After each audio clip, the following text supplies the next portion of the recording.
জিন্দাবাদ। এক মিনিট, কার কথা বলছো বলো তো? আমি আমাদের বাড়ির বাসন্তীর কথা বলছি।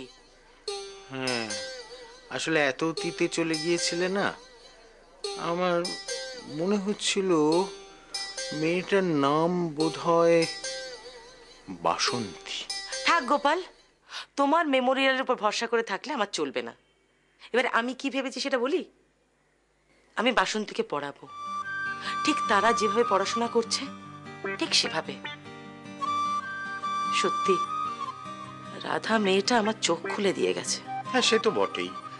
আমাদের ছোট মেয়ে রাধা, সে তো খুবই বুদ্ধিমতী। আমি কি কিছু ভুল বললাম মহামায়া? ডোনেশনের নাম করে আমার থেকে গুচ্ছের টাকা নিয়ে এতগুলো স্কুলে যে তুই প্রেসিডেন্ট হয়ে বসে আছিস, সেরকম একটা স্কুলে ওকে ভর্তি করে দে। অনেকগুলো নয় সিস্টার, মাত্র দুটো। তাও সেখানে বাসন্তীর মতো জ্ঞানগম্যওয়ালা মেয়েরাই টিচার। ওখানে অ ক খ এবিসিডি শেখানো হয়। বাসন্তী সেখানে গিয়ে কি করবে? আর আমি যতদূর শুনেছি বাসন্তী গ্রামের স্কুলে ওই তোর ওই 5 কি 6 পর্যন্ত পড়েছে। আমি বলি কি বাসন্তী বাড়িতে পড়ুক আর প্রাইভেটে মাধ্যমিকটা দিক। বাড়িতে ওকে কে পড়াবে? কেন, বিলু। না, বিলু পারবে না। বিলু পড়াতে পারবে। বিলু তারাকে গ্র্যাজুয়েশনের পড়াচ্ছে আর বাসন্তীকে মাধ্যমিকে পড়াতে পারবে না। সবাই তো আর তোর মতো হয় না কদু। বিলুর কপালটা সত্যিই খুব খারাপ। ভাগ্য ভালো কি খারাপ না দিদি, এটা ইমেটেরিয়াল। ভাগ্যের কাছে নথি স্বীকার করবো কি করবো না সেটাই হচ্ছে ব্যাপার। তুই যে তখন ওই বিশ্বের উপমাটা দিলি, সেটার খোঁচাটা কি আমি বুঝিনি ভাবছিস? কিন্তু আমি অত বোকা নই। পট করে একটা প্রতিজ্ঞা করে আমি ফেঁসে যেতে তো পারবো না। আমি তোকে কথা দিচ্ছি দিদি, এ জীবনে বিয়ে অন্তত একবার আমি করবই। আর বাসন্তীর ব্যাপারে আমার রায় হচ্ছে বিলুই হচ্ছে যোগ্যতম শিক্ষক। এটাকে বাড়া। মৃত ব্যক্তির সাজ পরে কোন জীবিত ব্যক্তি কেন কি উদ্দেশ্যে কৃষ্ণেন্দুকে হেনস্থা করছে তার তদন্ত দুর্জয় সামন্ত নিজে করবে। ব্যাপারটা যদি সত্যি হয়, মানে সত্যি সত্যি যদি ভূত হয়।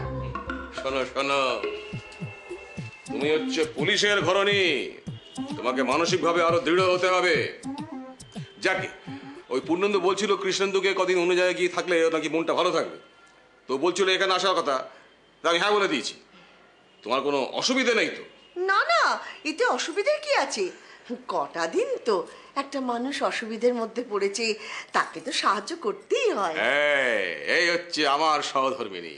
I am proud of my wife. আমি এমনি করে তোমার মনটা ঠিক করে দিতে পারি জানো। ও বাড়ি থেকে ডাক এসেছে, মা বলেছে এক্ষুনি তোমাকে নিয়ে আসতে।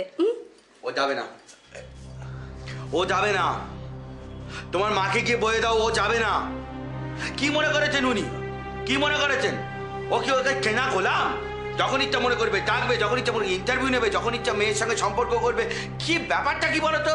হতে পারি আমরা গরিব লোক, আমাদের কাছে পয়সা করি নেই, কিন্তু আমাদের মধ্যে একটা ইয়ে আছে।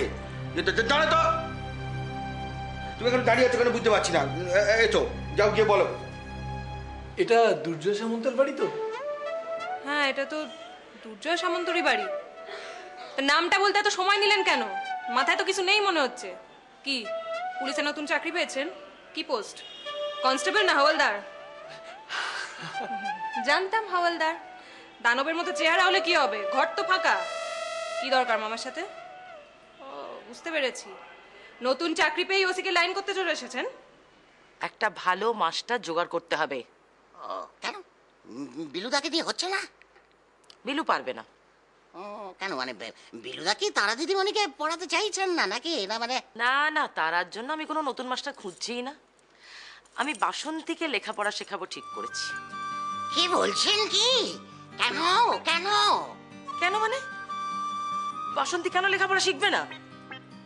এতদিন আমি ওকে বড় অবহেলা করেছি। এখন ওকে লেখাপড়া শিখিয়ে মানুষের মতো মানুষ করে আমার প্রায়শ্চিত্ত করবো। দেখুন সবই ঠিক আছে, কিন্তু মানে একটা কথা আপনি একটু চিন্তা করবেন ম্যাডাম।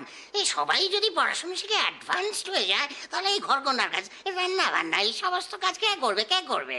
ঠিক ঠিক।